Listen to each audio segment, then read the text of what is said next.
All right, Miranda, I'm really excited to talk to you. I'm really excited to get the inside story of something that I truthfully think has only received a surface level of attention, even from those of us within Fox News, maybe even from some of those of us within the New York Post. And that is the story of Hunter Biden and the laptop from hell. You quite literally wrote the book, Laptop from Hell. So I want to ask you just at the outset, Miranda, what is the takeaway? Before we dive into the dirty details of Hunter Biden, Joe Biden, and the Biden family, what is the big takeaway from the discoveries of Hunter Biden's laptop?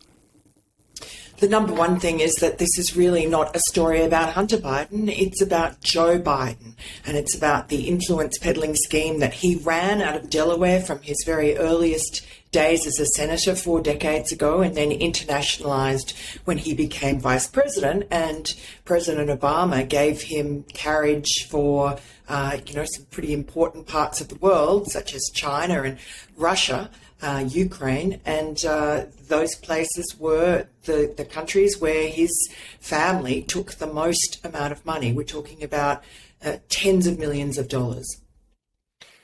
So I'm glad you said that's the major takeaway, and that's what we need to go into today, because when I say it's received a surface level amount of attention, I think it's because we've paid way too much attention to the media conspiracy to cover up this story. That in and of itself is a major story, but the potential compromise and corruption of the president of the United States is the bigger story. And so let's start with that. Let's start with what is on this laptop. I know a lot is on the laptop, but what exactly were you able to find when you got your hands on this laptop and dug through the dozens, hundreds, thousands of files?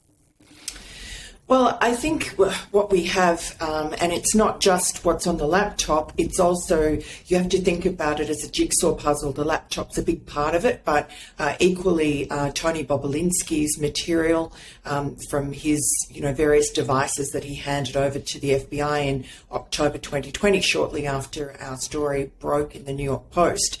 That's really crucial. He was Hunter Biden's business partner for the biggest deal that the Biden family and associates were involved in with China.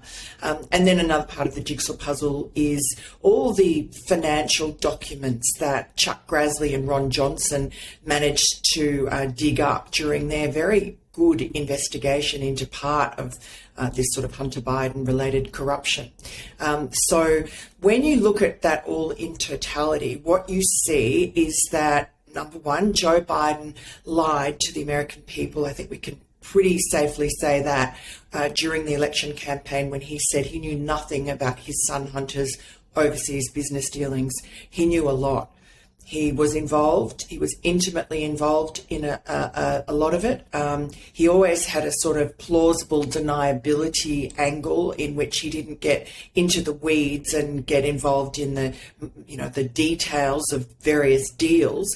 But he was wheeled out by Hunter to meet overseas business partners, prospects, paymasters, and to be around when there were prospective deals on the table. I mean, you have to remember that Hunter has no visible skills of his own. He's not being paid millions of dollars because of the genius of his business acumen. He's being paid as a bribe because he is the son of a very powerful man. At that point, the second most powerful man in the world.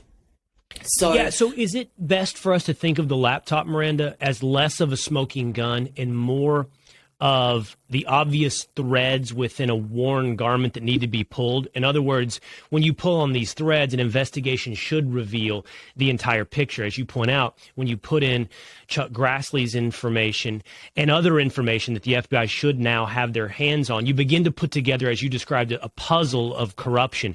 So when I think about the laptop itself, should I expect, should I read and look for a smoking gun, or is it just some of the pieces of the puzzle?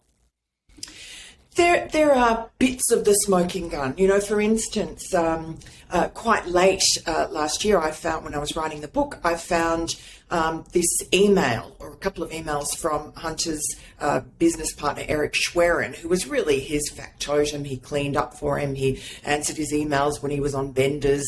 He did his taxes for him. And in that, Eric Schwerin talks about paying for various bills for Joe Biden. Hunter had to pay for, a monthly AT&T phone bill. There's another email talking about bills for maintenance and upkeep and renovations on one of Joe's Delaware mansions. A few thousand here, a few thousand there. It seemed like that was a fairly common occurrence. It was just that these bills were well overdue, which is why they made their way into an email. There's also emails from Schwerin and elsewhere showing that Hunter and his father shared bank accounts. They shared a debit card.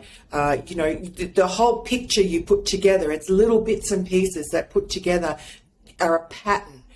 They tell you that Joe and Hunter Biden shared, had their finances commingled, that Hunter was earning a lot of money. He says in his own words he had to give half his salary to his father. And in another complaint, he says, I've basically funded this entire family for the last 30 years and I get no credit, I get no respect, which is true because he was a crack addict and he was proving a problem and he was an embarrassment to his father as his father was gearing up for his last chance to become president. And so Hunter was absolutely furious about being sidelined, about what he saw as, a disloyal leaking from his father's campaign staff to the media, particularly Maureen Dowd at the New York Times, who wrote about this problem Hunter. And Hunter's much smarter than people give him credit for. And he was fully aware of what was going on and felt very aggrieved, and his relationship with his father was pretty tortured anyway. It's rather ambivalent. He worships his father, but he also feels obviously deep anger.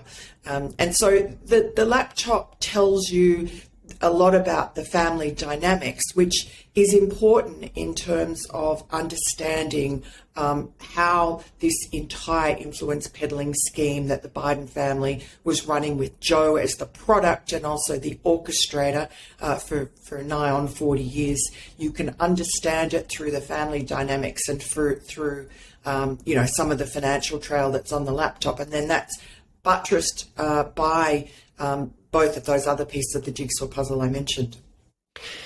Miranda, how does this laptop end up at a random computer store in, I believe it was Delaware, right? I mean, how does this laptop end up in the hands? And this is the way it was discredited in the beginning because it was so improbable and the details were so odd. What was it? A half-blind Apple repair store guy ends up with a laptop that isn't reclaimed by supposedly Hunter Biden. You said he's much more intelligent than he gets credit for. You also said he has a horrible crack addiction. How does he end up taking his laptop into some store and then just forgetting about it? Look, Will, all of the characters in this story, this real-life story, are kooky. I mean, they're larger than life. Everybody is sort of peculiar in some way. Sometimes when I was writing and I was thinking, I feel like I'm in the Truman Show. This is real, but it seems like fiction in some ways, the gods are playing a joke on us. But look, that John Paul MacIsaac happened. He was legally blind, very good with close-up work, highly intelligent computer guy, very successful little business in Greenville, Delaware, which is in the local shopping centre that the Bidens used to frequent, that had the gourmet market. It had the garbage bin, the trash can, into which Hallie Biden, Hunter's lover, sister-in-law turned lover, into which she threw his gun. They were there all the time. It was their local shopping centre. Just so happened that was the MacBook repair shop. And who would have thought when Hunter Biden dropped his laptop off that mild-mannered, quietly spoken, legally blind computer repairman was actually, a pretty strong Trump supporter and a major patriot who could not let go what he saw on the laptop because he was is so intimately interested in, he was watching Fox News and watching the drumbeat and the lead up to the impeachment of Donald Trump over Ukraine, and this company called Burisma, which he recognized because Hunter's laptop was waterlogged. It was so damaged that when he was uploading it onto his server, he couldn't just set and forget. He had to sit there and laboriously, segment by segment or sector by sector, I think he called it, upload it. So he was watching it in real time as it was scrolling across the screen. And Hunter was a crackhead, so this was one of 3 laptops that we know of that he'd lost. He'd left one behind with his psychiatrist in Newburyport, Massachusetts. He had another one stolen by Russian drug dealers in Vegas. That's what he told a prostitute friend of his on video.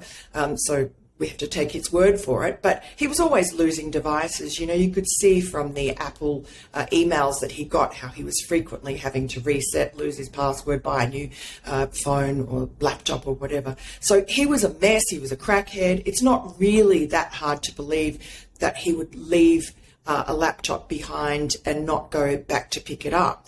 But what you also can see in the context of the laptop is he had built himself up into an absolute rage against his entire family, particularly his father, in April of 2019. He really felt disrespected.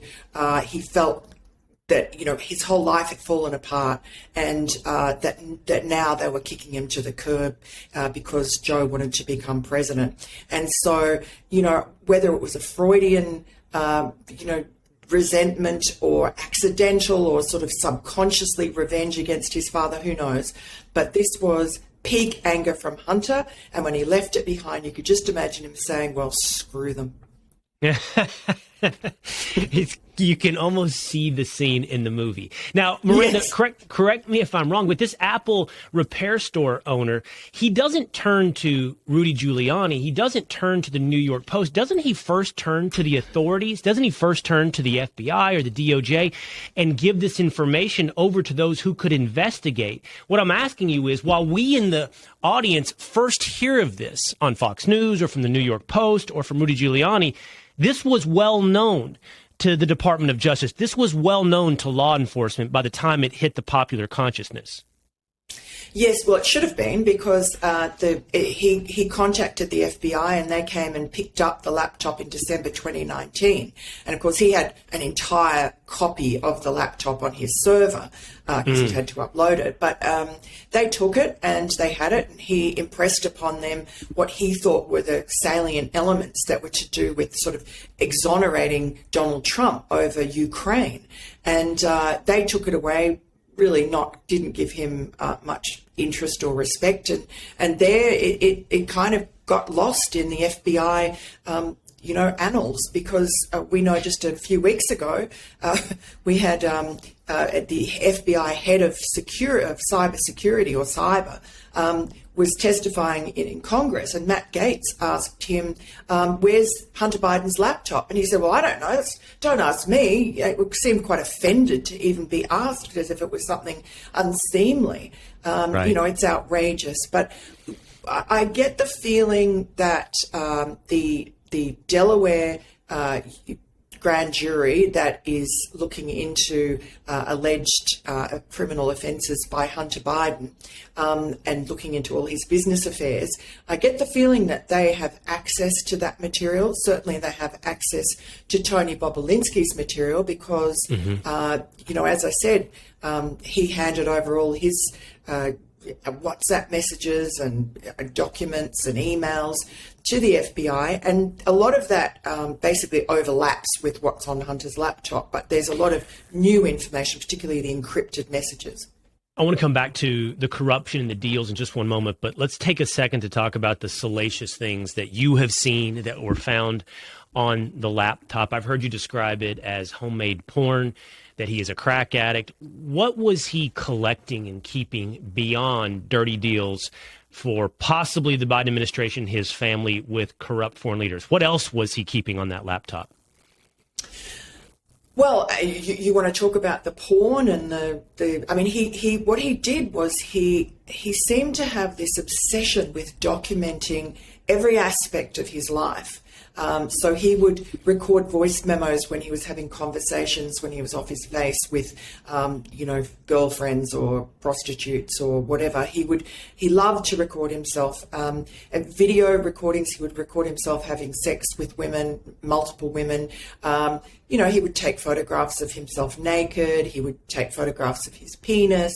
There's one photograph where he's arrayed a bunch of M&Ms along it. He would take photos. He went to a hotel room in Vegas and ordered this massive, gluttonous room service menu with it. Looked like he ordered everything on the menu, and it's all laid out there, and he's photographing it. And then he flops his penis into the middle of it and photographs it. So this is the kind of bizarre, it's almost like a 2-year-old boy. I can't really describe it any other way. But so there's that sort of weird psychological And we know that along angle. the way, he's sharing a debit card in many of these situations with Joe Biden, and the Secret Service is helping run interference for him, correct? With some of these prostitutes, with some of these expenditures, saying to him, you can't be doing this with this card. This is, at that time, the vice president or the recently left vice president's finances. So the Secret Service is aware and helping run interference.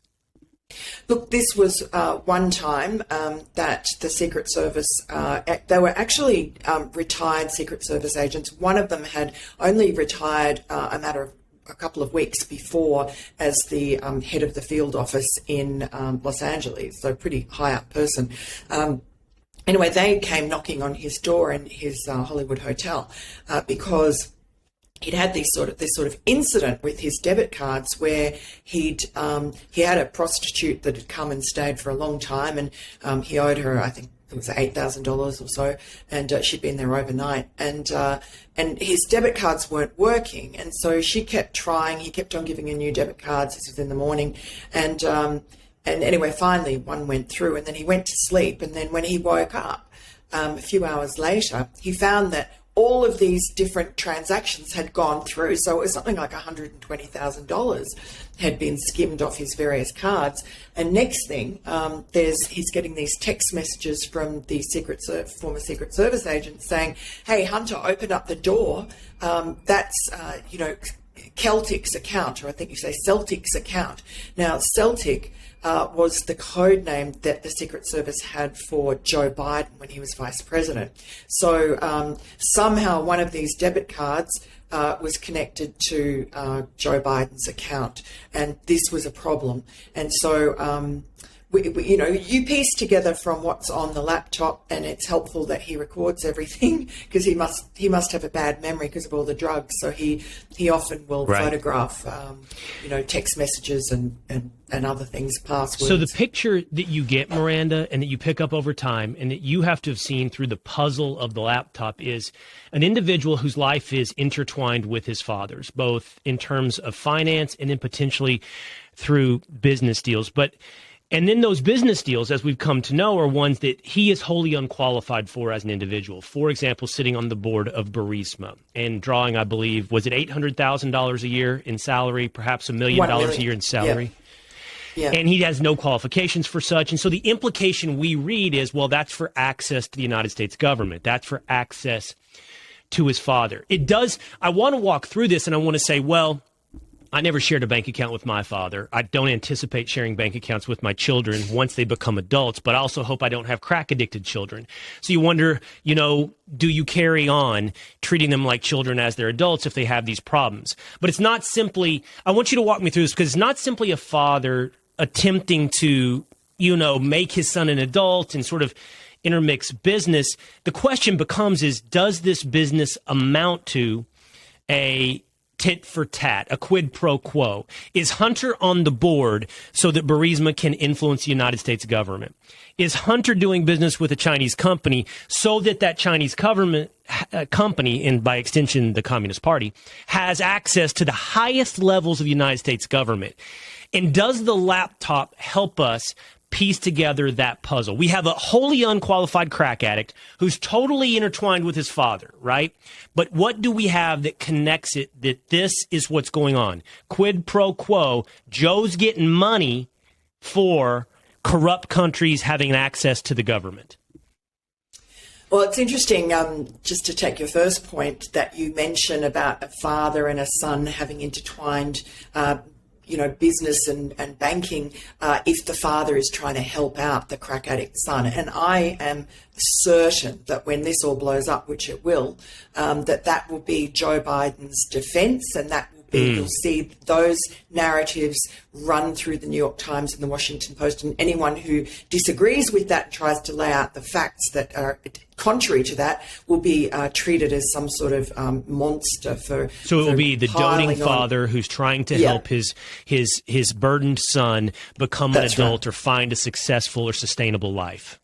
Exactly. I mean, he did that during that last debate with Donald Trump when Trump brought up the laptop, and he basically, I mean, two things he did was he cited the 51 former intelligence officials who basically misled, if you can't say lie, but certainly deliberately misled the American public by implying that this was Russian disinformation on the laptop, and our reporting was. Right. But also when Donald Trump brought up Hunter Biden, Joe Biden looked down the barrel of the camera to the American people and spoke to them and said, look, like a lot of people at home, my son had an addiction problem, but he's beaten it, and I'm so proud of him. And, that's a pretty effective technique, and you can't underestimate Joe Biden's kind of ability to emotionally manipulate people, because that's what he's done all his life. But getting back to the money, it's if you are in China or Ukraine or Russia or these very corrupt countries, it's so obvious. What's really obvious to them is not so obvious in America, which is that you don't pay the bribes to the top official. You pay it to their son or their daughter or a family member. And in China, these sons and daughters, mostly sons, are called princelings. And it's just the way business is done. It's completely normal.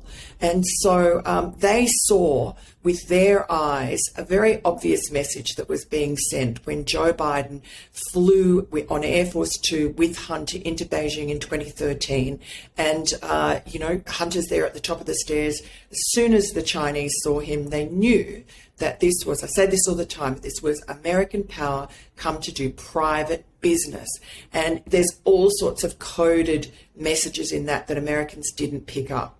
So you talk about quid pro quo. I think probably the most obvious, even though the Burisma dealings are small fry and less important, I think, for our national security than the China ones, there's a very obvious quid pro quo, which is sort of staring us in the face in Ukraine, which was that the owner of Burisma, which was paying Hunter $83,000 a month plus to sit on its board, a guy called Nikolai Zlochevsky, had been a part of the previous very corrupt Russian-aligned regime that was tipped out in the Maidan Revolution.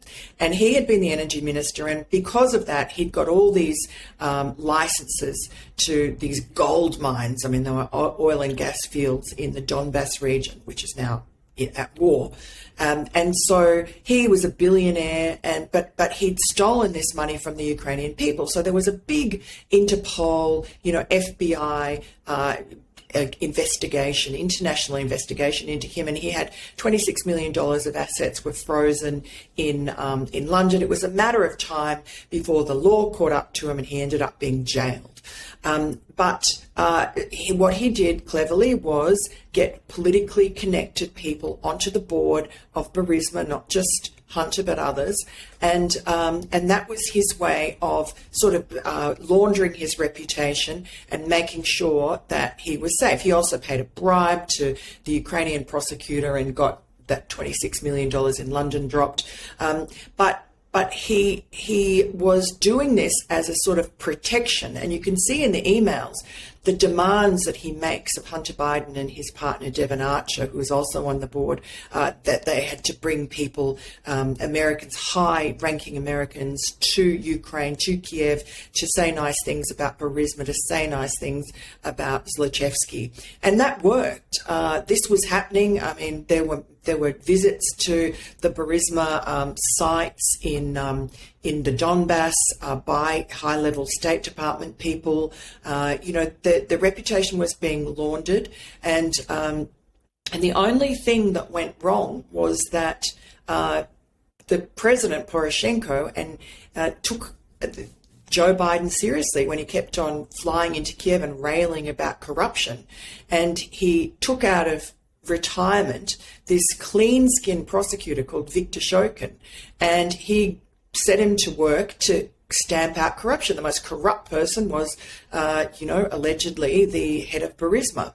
So Shokin just started doing an investigation into him, which of course put a lot of pressure on the Bidens, because Zlochevsky started panicking about the fact that that his property was about to be seized, and his Rolls Royce was about to be seized, and it was dangerous for him to be in Ukraine because he could be arrested, etc. So this was when Joe Biden put pressure on Poroshenko to fire Viktor Shokin, and you can see in leaked phone calls that Poroshenko is sort of resisting, because he's saying, "Well, there's nothing to say that he is corrupt. I have got no evidence of that. I would find it very difficult to fire him." And Joe Biden insists. He's really, really sort of desperate at this point to get rid of him. And it's sure enough, just a couple of months after he had basically seized all of Zlochevsky's property in Kiev, he was fired. And shortly after that, the new prosecutor who was installed was a politician, and he just made all Zlochevsky's legal problems go away. I think he had to pay a fine of a few $1 million. And so there is your quid pro quo.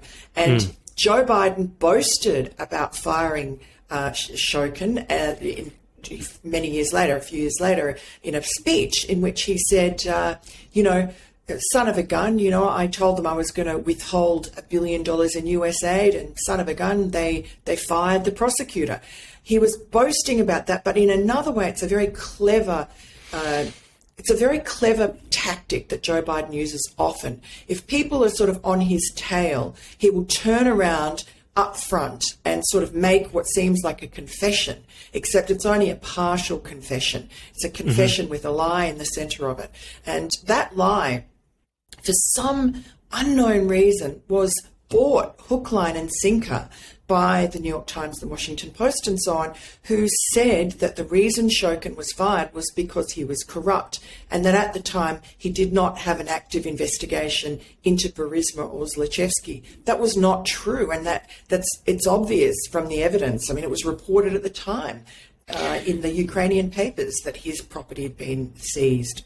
So Joe Biden's son is placed onto a board of a corrupt company in Ukraine and paid $1 million a year. Once, at Joe Biden's insistence, Ukraine looks into cracking down on corruption. They focus on exactly the place where Hunter Biden has profited. But in order to inoculate himself, that corrupt CEO then turns to Joe Biden. Now I'm filling in gaps, and says, we've paid for this protection. You have to stop this prosecutor. And he very openly then has this prosecutor fired. Yeah, that's a fairly direct line of what would, at the very least, be circumstantial quid pro quo. Circumstantial, exactly. Yeah. But does that same type of quid pro quo, Miranda, even circumstantial, exist within the Chinese dealings? Do we see adjustments in American policy? Do we see adjustments in America's position towards certain Chinese companies? Are we capable of piecing that puzzle together? It's not as clear. I mean, you can draw a conclusion, which is pretty obvious, that if you get paid tens of millions of dollars from the Chinese Communist Party, thanks to President Xi Jinping, that you are compromised. The president is compromised. Right. That if his family, I mean, the last deal that they did, that Tony Bobulinski was involved in, was with this energy company called CEFC in China. But it wasn't just an energy company. This was the capitalist arm of President Xi Jinping's Belt and Road Initiative, which is a really menacing kind of strategy of China to overtake America as the world's economic superpower. It's about tying up developing countries in debt traps. It's about buying up all their infrastructure and their rare minerals and so on. So it's about getting in charge of the supply chain. It's war against America by economic means. And, Joe Biden that was the deal, that Joe Biden had been earmarked to get 10% for the big guy. The big guy we know from Tony Bobulinski was Joe Biden. His family was involved in that deal. And for the last 2 years of his vice presidency, Hunter Biden, Joe Biden's younger brother, Jim Biden, Hunter's uncle, and their various business partners, including Tony Bobulinski, Tony came in late, but the other business partners were working on behalf of CEFC, the Belt and Road Initiative, in the Middle East, in Oman, in Luxembourg, in Asia, to open doors, to use the Biden name to sort of launder or freshen up the natural concerns that those countries might have had about the Chinese, the CCP coming in. This was not the CCP. This was America. This was Vice President Joe Biden and his family, and who were in a joint venture. So it just made it much easier for the Chinese to make inroads.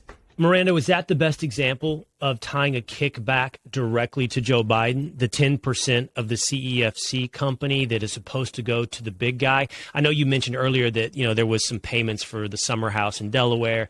To be honest, while that sounds, a little salacious, it's not big money. It was a couple $1,000. And you keep looking. And the reason I'm asking you this question, and we'll end with this, but you keep looking, and we both seized on this word, right? Circumstantial evidence. You keep looking for the tie that makes this more concrete. And to me, that's got to come in one of two places, or preferably both places. A clear quid pro quo between a corrupt regime and the United States of America, in this case, the Biden administration, the Biden family, or direct financial kickbacks directly to Joe Biden, and preferably both. So I'm looking for both of those. Is the 10% to the big guy the hardest connection, the hardest piece of evidence we have so far to a kickback to Joe Biden? Not to Hunter Biden, but to Joe Biden? I suppose, yes, that you could probably say that. There's no clear financial trail showing money from the Chinese going to Joe Biden. But, he's been doing this for 40 years. He's not that dumb.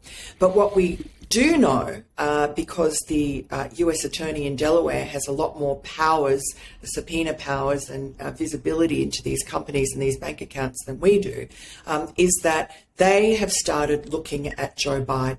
They're looking, ostensibly at Hunter Biden for, alleged tax evasion and money laundering and violation of the Foreign Agent Act, but Registration Act. But they're also been asking witnesses, who is the big guy? Who do you think is the big guy?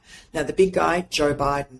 That tells you that they are pulling on the threads that lead to Joe Biden. And with their visibility into the bank accounts, into the money trail, obviously they think that that is a relevant piece of information. So I believe that grand jury has seen and is looking into very serious allegations, and that this is going to blow up enormously. And this is why you've seen in the last few weeks the New York Times and the Washington Post and the rest of them basically come out and admit finally after 18 months that the laptop was real and our stories were all correct, because they want to get ahead of this bombshell story that seems to be reaching right into the Oval Office.